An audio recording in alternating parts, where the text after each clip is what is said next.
Alas 7:32, pinasinungalingan ng Besling College of the Philippines ang mga ulat ng kapalpakan sa kanilang field trip sa Punta Bel Hermosa, Bataan noong Enero 26.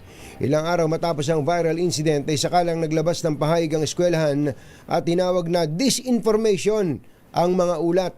Ay sa Bestlink, bukas sila sa anumang independent fact-finding investigation upang matukoy kung ano ang totoong nangyari bago, habang at matapos ang event.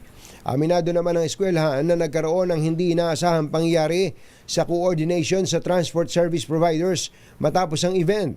Base sa mga report, tila death march ang naranasan ng mga estudyante matapos paglaki ng kilometro at marami pa ang hinimatay. Sa kabila nito, nagsorry ang Bestlink sa mga estudyante sa kanilang pinagdaanan, maging sa mga residente ng Punta Bel sa Hermosa, Bataan.